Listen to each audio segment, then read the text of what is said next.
Siapa yang berbuat seperti biji sawi dari kebaikan, pasti dia akan melihat dan diberikan balasan. Dan siapa yang berbuat seperti biji sawi dari dosa, pelanggaran, akan diperlihatkan dan akan diberikan hukumannya.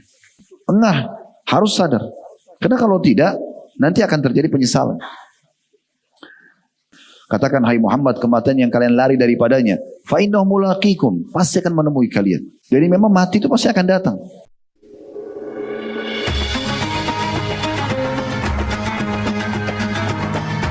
Yang subscribe, semoga hidup kaya raya, mati masuk surga. Yuk jadi bagian dari dakwah kami. Dukung operasional dakwah dan sosial kami, raih pahala amal jariah yang terus mengalir sampai hari kiamat. Bismillah. Assalamualaikum warahmatullahi wabarakatuh. Alhamdulillah, sebagai seorang muslim, sudah semestinya lisan kita tidak pernah berhenti memuji dan memuja Allah. Dua susunan kata ini, Alhamdulillah, adalah kalimat mulia, suci, dan juga sangat besar manfaatnya. Karena Sang Pencipta Allah Subhanahu wa Ta'ala telah menjadikan dua susunan kata ini sebagai kalimat syukur, berterima kasih kepadanya. Dan Allah benar dengan firman-Nya, serta juga pasti akan didapatkan bagi orang yang meyakininya, la in syakartum la azidannakum. Kalau kalian bersyukur, maka pasti aku akan tambah. Terlalu besar nikmat Allah Subhanahu wa Ta'ala kepada kita, dari mulai kita lahir sampai detik ini, di mana kita masih bisa menarik oksigen untuk kita melanjutkan kehidupan kita, dari makanan, minuman, pakaian, dan segala macam hal yang sudah kita nikmati.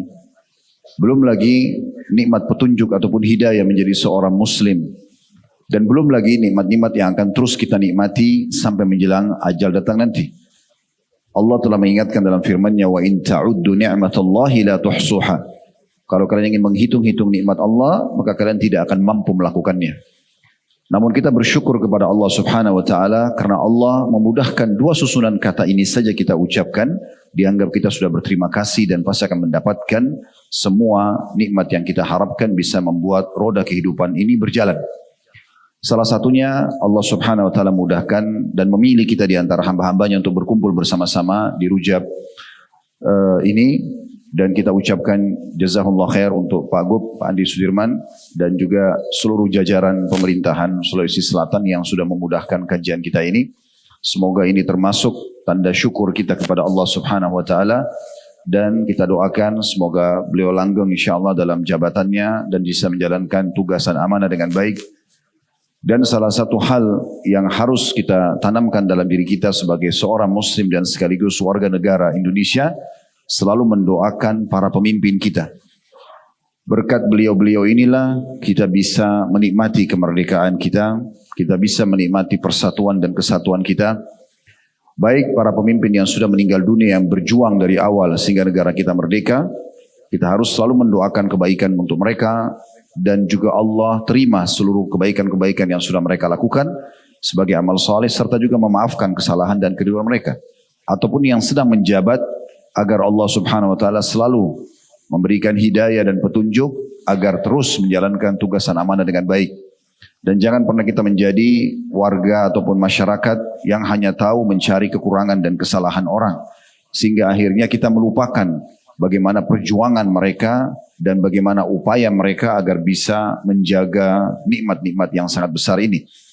Dan kita tahu teman-teman kita di Palestina yang sampai hari ini belum mendapatkan kemerdekaan, bagaimana menderitanya mereka. Siapapun yang tinggal di sana sekarang merasa dijajah.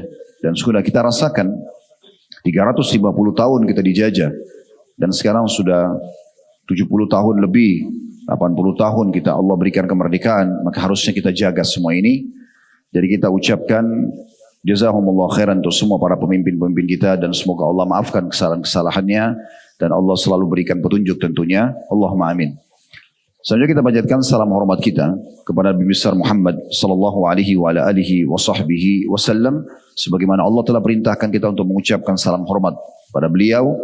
Dan satu-satunya ibadah yang Allah Subhanahu wa Ta'ala perintahkan kepada kita semua, dan Allah pun ikut serta dalam mengerjakan ibadah tersebut, yaitu mengucapkan salawat kepada beliau.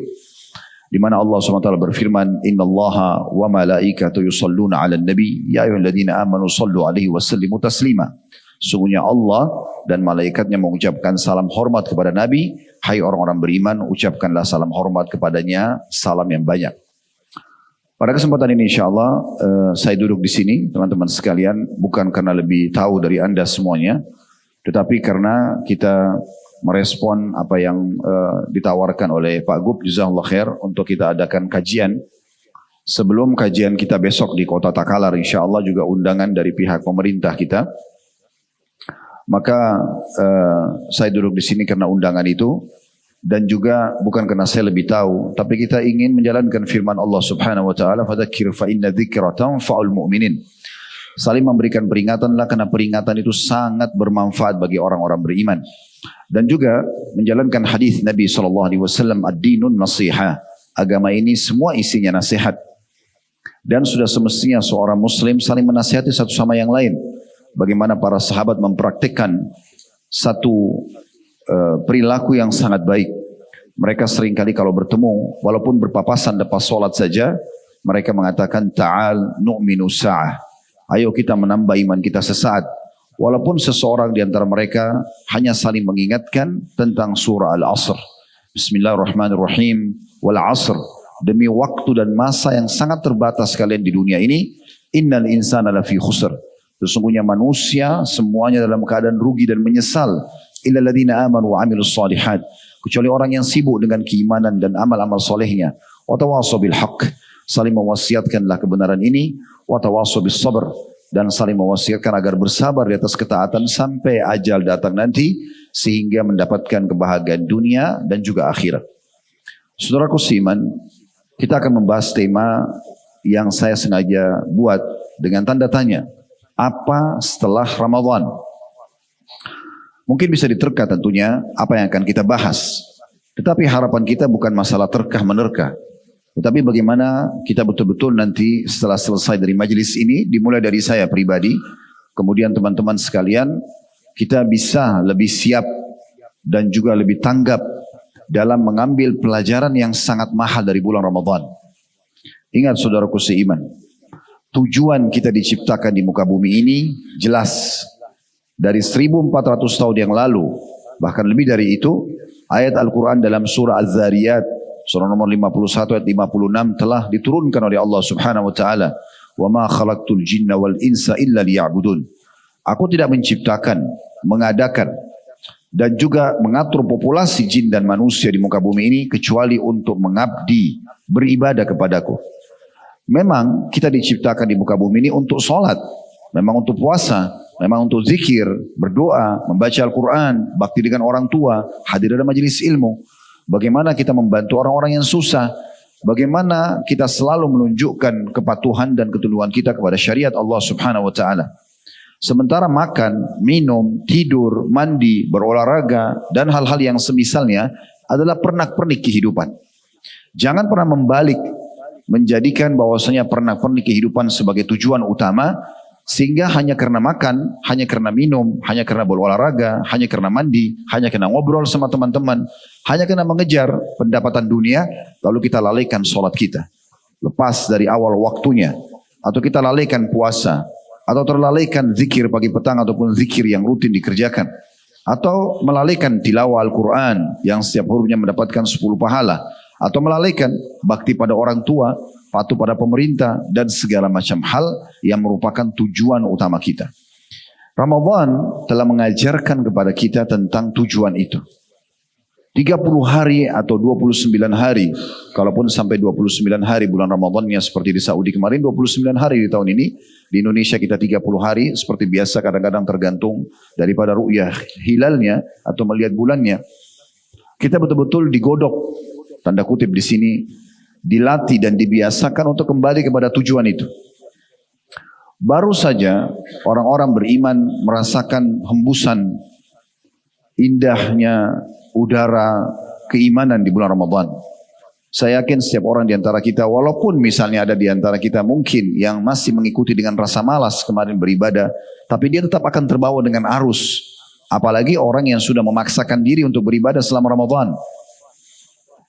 Yang harus kita fahami, dan sayang sekali, setelah Ramadan banyak di antara muslimin mengucapkan Alhamdulillah di Idul Fitri kemarin 1 Syawal, Namun alhamdulillahnya keliru, salah tempat, salah niat. Karena dia mengatakan alhamdulillah maksudnya saya tidak lagi berpuasa, tidak lagi sholat malam. Atau secara umum maknanya alhamdulillah saya sudah lepas dari penjara ibadah tanda kutip. Tidak perlu lagi berzikir, baca Quran, tidak perlu lagi tutup aurat, tidak perlu lagi meninggalkan hal-hal yang diharamkan oleh Allah Subhanahu wa taala, tidak perlu lagi menyibukkan waktu dan padatkan seharian penuh siang hari dengan puasa, menjaga, mengorbankan dahaga kita, mengorbankan rasa lapar, mengontrol hawa nafsu karena Allah Subhanahu wa taala, dan tidak perlu lagi malam hari dengan menghidupkan salat malam, jauh dari kitabullah. Ini semua pemahaman yang keliru, dan itu faktanya, itu datanya. Di antara kaum muslimin banyak sekali seperti itu. Sehingga mereka sengaja mengendorkan keimanannya, mengendorkan ibadahnya setelah Ramadan. Padahal tujuan Ramadan bukan untuk itu. Ingat firman Allah Subhanahu wa taala dalam surah Al-Baqarah ayat 183 yang sangat masyhur. Allah berfirman, ya ayyuhalladzina amanu kutiba alaikumus shiyamu kama kutiba alal ladzina min qablikum. Targetnya la'allakum tattaqun. Hai orang-orang beriman, telah diwajibkan untuk kalian berpuasa sebagaimana diwajibkan untuk orang-orang sebelum kalian agar kalian mencapai tingkat ketakwaan. Maksudnya kepatuhan dan ketundukan kepada Allah Subhanahu wa taala. Kalau itu adalah tujuan utama Ramadan, berarti apa yang kita dapatkan di bulan Ramadan itu harusnya kita tarik dan kita terapkan setelah Ramadan sebagai bekal kita 11 bulan ke depan. Kemudian Ramadan akan datang, kita tingkatkan lagi kuantitas dan kualitas ibadah kita dari Ramadan sebelumnya untuk menjadi bekal 11 bulan lagi ke depan, begitu seterusnya sampai ajal datang. Maka saudaraku seiman, harusnya kita mengucapkan alhamdulillah tepat sasaran, yaitu alhamdulillah sekarang saya siap menjadi seorang muslim dan mukmin yang jauh lebih kuat imannya, lebih kekar dan lebih kokoh, serta juga konsisten atau istiqamah menjaga setiap amalan-amalan saleh yang merupakan tujuan utama kita diciptakan. Ini poin yang merupakan menjadi inti bahasan kita pada kesempatan ini. Kita coba dengarkan teman-teman sekalian bagaimana para ulama menyebutkan tentang masalah apa yang tadi sempat kita singgung. Ibnu Rajab rahimahullah mengatakan dalam kitab Lataiful Ma'arif, inna min thawabil hasanati al-hasanata ba'daha. Sesungguhnya bukti balasan dari sebuah kebaikan amal saleh itu justru bila seseorang bisa mengerjakan amal saleh sesudahnya. Kalau seandainya setelah Ramadan kita terus semangat untuk mengerjakan puasa-puasa sunnah dari puasa Ramadan yang wajib kemarin, kita terus tetap membaca tilawah Al-Quran kita, terus kita membaca dan menjaga zikir dan doa-doa kita, terus kita menjaga diri kita dari hal-hal yang diharamkan oleh Allah SWT sehingga kita tidak terjerumus, maka berarti menandakan kebaikan yang kita kerjakan di Ramadan sudah diterima oleh Allah Subhanahu wa taala. Dan beliau mengatakan, wa inna min jaza'is sayyi'ati as-sayyi'ata ba'daha. Dan sungguhnya jelas sekali balasan dari sebuah perbuatan dosa, justru orang melakukan dosa lagi sesudahnya. Dalam statement yang lain, Bishr rahimahullah, seorang juga ulama salaf berkata, bi'sal qaum la ya'rifuna haqqan illa la ya'rifuna Allah haqqan illa fi syahri Ramadan. Sungguh satu komunitas yang sangat buruk, pantas dinilai jelek, adalah komunitas yang hanya mengenal Allah dan beribadah dengan benar kepada Allah di bulan Ramadan saja. Inna as-saliha alladhi yata'abbad wa yajtahid as-sanata kullaha. Ketahuilah, orang yang saleh itu justru dia akan terus menyibukkan diri untuk ibadah kepada Allah Subhanahu wa taala sepanjang tahun. Ada perkataan Ka'ab radhiyallahu anhu, sahabat yang mulia, yang perlu juga kita jadikan sebagai renungan di awal-awal ceramah kita ini. Beliau mengatakan, masih dalam kitab Lataif Al-Ma'arif, dan ini rata-rata semua di halaman sama 390. Beliau mengatakan, man shama Ramadan wa huwa yuhaddithu nafsahu idza aftara min Ramadan lam ya'sillaha dakhala al-jannata bighairi mas'alatin wala hisab. Siapa yang berpuasa Ramadan kemudian dia bertekad sesudahnya. Ini yang kita titik beratkan karena kita judulnya apa setelah Ramadan. Kata beliau, siapa yang berpuasa Ramadan Kemudian bertekad setelah Ramadan selesai. Ya tepatnya seperti kita sekarang di bulan Syawal sampai Ramadan akan datang. Dia bertekad dalam dirinya, berjanji kepada Tuhannya bahwasanya setelah selesai Ramadan dia tidak akan bermaksiat lagi kepada Allah. Dipastikan dia akan masuk surga tanpa ada masalah dan juga tanpa ada hisab. Saya ulangi lagi. Siapa yang kata beliau berpuasa Ramadan, kemudian dia bertekad dalam dirinya, berjanji antara dia sama Tuhannya, setelah Ramadan selesai dia tidak akan lagi membuka pintu-pintu dosa, artinya dia akan sibuk taat kepada Allah Subhanahu wa taala. Pastikan pada saat dia meninggal dia akan masuk surga tanpa ada masalah apapun dan juga tanpa ada hisab. Lalu beliau mengatakan, "Wa man shama Ramadan wa huwa yuhaddithu nafsahu idza aftara asa rabbahu fa siyamuhu alaihi mardud." Dan siapa yang puasa Ramadan, kemudian setelah Ramadan selesai dia bertekad justru untuk kembali bermaksiat kepada Tuhannya, maka pastikan berarti puasanya tertolak. Puasanya tertolak. Jadi kalau kita mau lihat dan menilai diri kita, apakah Ramadan kemarin amal soleh kita diterima? Lihat semangat antum setelah Ramadan. Masih mau beribadah enggak? Perkataan tadi yang baru kita sebutkan teman-teman, jangan masuk telinga kanan keluar telinga kiri. Perkataan Ibnu Rajab bahwasanya salah satu contoh dan kepastian amal soleh itu diterima justru kesibukan amal soleh sesudahnya. Dan salah satu bukti amal soleh itu ditolak justru karena dia tidak melakukan ketaatan setelah ketaatan. Dan tadi sudah kita sampaikan perkataan Bishr rahimahullah, bagaimana seseorang itu dianggap satu komunitas yang jelek sekali kalau setelah Ramadan justru dia masih melakukan perbuatan-perbuatan pelanggaran agama. Begitu juga dengan perkataan Ka'ab ini yang luar biasa. Siapa yang puasa Ramadan, kemudian dia menyelesaikan Ramadan, belum datang ajalnya, belum meninggal, seperti kita sekarang masih hidup begini, kemudian dia bertekad, dia menekan dalam dirinya dan berjanji pada Tuhannya tidak akan lagi terjerumus dalam pelanggaran dan kemaksiatan, maka dipastikan pada saat dia wafat dijamin masuk surga tanpa ada masalah apapun, karena dia akan paksakan diri menerapkan ilmu Ramadan, pelatihan untuk lebih ketat dalam ibadah dan lebih tanggap dan lebih teliti itu setelah Ramadan, maka tanpa ada masalah dan tanpa ada hisab. Dan siapa yang justru Ramadan dia mengajak dirinya sendiri, ya, dan dia bertekad untuk kembali kepada kelalaian dan pelanggaran-pelanggaran agama, maka puasanya itu justru tertolak, kata beliau. Kita harus pahami teman-teman sekalian, bahwasanya waktu kita sangat terbatas.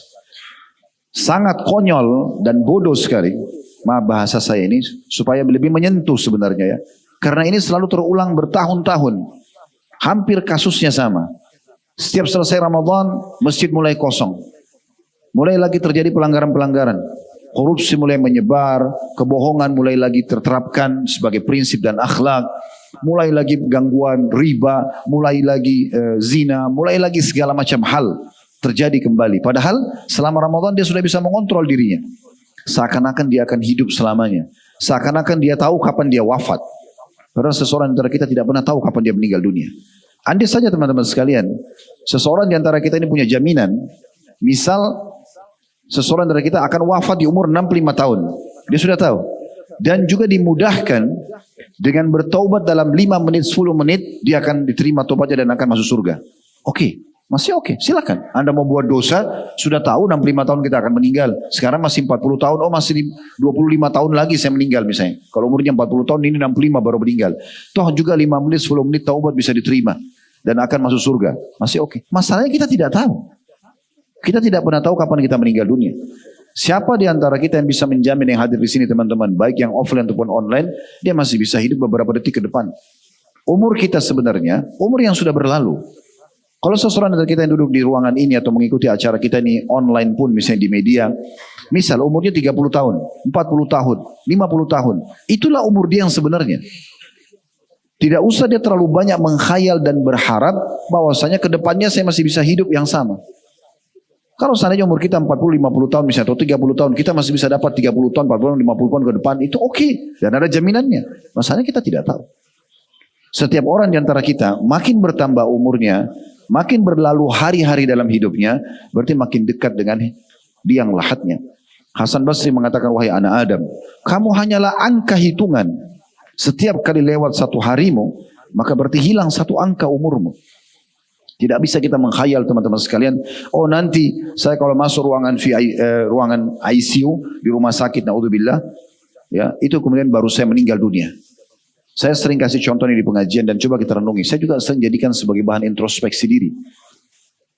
Berapa banyak perbandingan manusia yang lewat di depan rumah sakit dengan orang yang ada dalam rumah sakit. Kita anggap rumah sakit yang paling besar, misalnya di kota Makassar, bayangkan rumah sakit paling besar, anggap semua di situ pasiennya, serta semua tenaga medisnya, security-nya, semuanya gabungin jumlahnya, anggap bisa ada 1.000 orang. Bandingkan 1.000 orang itu mana lebih banyak yang di dalam rumah sakit, baik pasien ataupun orang-orang pengurus di sana, ya, dengan orang yang lula-lalang depan rumah sakit, mana yang lebih banyak? Kita akan temukan pasti orang lula-lalang lebih banyak. Maksudnya apa? Orang yang sehat lebih banyak meninggal daripada orang yang sakit. Di kota Makassar ini saya punya pengalaman kebetulan di rumah orang tua saya di Jalan Sultan Alauddin. Waktu saya masih di Makassar sebelum pindah di Jakarta, depan mata saya saksikan sendiri. Sore hari habis asar, saya lagi di atas di teras di bagian depan rumah, kemudian di pinggir jalan raya rumah orang tua kami. Saya lagi melihat jalan raya.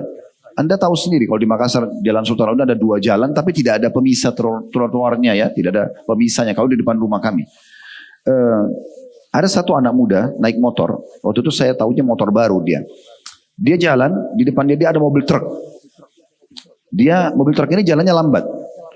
Dia mau melewatin mobil truk itu, kalau ke kiri, ya, dia mungkin menganggap dirinya melanggar, mungkin ya, Allahu alam. Dia tidak ke kiri, tapi dia masuk ke jalur sebelah, yang jalur arus lawan arahnya. Tiba-tiba, mungkin seperti kita misalnya mau melewatin sebuah mobil truk. Begitu dia keluar, dari sana ada mobil dengan sangat cepat datang, ditabrak, jatuh. Itu depan mata saya lihat sendiri, jatuh. Kemudian sampai diangkat motor dan orangnya ke klinik orang tua kami di rumah. Dan meninggal di tempat itu. Saya waktu melihat orang ini lagi sakrat, masih sempat tergelepar, kemudian dia membuskan nafas terakhirnya. Saya sempat merenungi bahar, dan saya selalu jadikan barang renungan sampai detik ini. Makanya saya jadikan sebagai bagian dari ceramah. Anak muda ini saya sangat yakin teman-teman sekalian, waktu dia keluar dari rumahnya dia tidak tahu kalau dia akan tabrakan. Kira-kira kalau dia tahu dia mau tabrakan dia akan keluar? Tentu saja tidak. Tapi dia tidak tahu kalau dia akan tabrakan. Begitulah mudahnya ajal itu datang. Tiba-tiba meninggal di tempat. Diseret, diangkat maksud saya, kemudian dinaikkan di mobil pickup, dilihat KTP-nya, dibawa ke alamatnya, sudah meninggal. Keluar dalam kondisi mungkin tadi dia punya angan-angan sangat banyak, mungkin dia mau beli sesuatu, dia lagi nikmatin motor barunya, tapi meninggal dunia. Di Jakarta ada kejadian orang keluar dari mall, bawa barang belanjaan cukup banyak. Kemudian tukang parkir kena melihat mobilnya mewah, dia juga bawa belanjaan banyak, ini mungkin akan kasih tips atau bayaran untuk parkir ini banyak. Disambutlah dengan baik oleh tukang parkir, naik di mobil itu. Begitu diarahkan kena bagian depan dan belakang mobil dia dihimpit, ada yang menghimpit, jadi dia harus pelan-pelan supaya bisa keluar dan tidak nabrak. Begitu di starter mobil, injak gas untuk mundur, tukang parkir kasih isyarat, tiba-tiba mobilnya mundur dengan sangat kencang dan menabrak dengan keras mobil di belakang. Tukang parkir yang tadinya menghormati orang ini tiba-tiba marah. Bapak apa nggak lihat dan segala macam. Begitu dia marah, ternyata mobil tetap aja gasnya ketekan. Dia curiga, dia dekati, dibuka pintu, meninggal orang itu. Orang yang tadi punya mobil ini tidak akan pernah berpikir sebelumnya mungkin kalau dia akan wafat di situ. Dan ini fakta yang harus kita sadari. Allah berfirman dalam banyak ayat-ayat Al-Quran, "Qul innal mauta alladzi tafirruna min." Katakan, hai Muhammad, kematian yang kalian lari daripadanya, fa innahu mulaqikum, pasti akan menemui kalian. Jadi memang mati itu pasti akan datang. Dan semua yang kita kerjakan teman-teman pasti akan kita terima. Sekecil apapun dari kebaikan kita kerjakan, kita akan terima dan diperlihatkan. Sekecil apapun dosa kita kerjakan akan diperlihatkan dan akan dikena hukumannya. Firman Allah yang sangat masyhur dalam surah Zalzalah, surah nomor 99 dalam Al-Quran, ayat 7 sampai ayat 8. "Wa may ya'mal mithqala dzarratin khairan yarah." Siapa yang berbuat seperti biji sawi dari kebaikan, pasti dia akan melihat dan diberikan balasan. Dan siapa yang wa may ya'mal mithqala dzarratin syarran yarah, dan siapa yang berbuat seperti biji sawi dari dosa, pelanggaran, akan diperlihatkan dan akan diberikan hukumannya. Jeli teman-teman sekalian. Harus jeli kita ini. Harus peka. Kami para dai dan para teman-teman kita yang menyampaikan agama Allah ini, apalagi guru-guru kita para ulama, itu hanya bisa berbicara di podium, menggunakan mikrofon seperti ini, di majelis ta'lim. Tidak bisa mengawasi Anda setiap saat. Harus Anda yang sadar sendiri. Jadikan satu momentum nasihat dari ayat Al-Quran ataupun hadis Nabi SAW ataupun sebuah kisah dari orang-orang saleh sebagai pegangan hidup. Harus sadar. Karena kalau tidak, nanti akan terjadi penyesalan.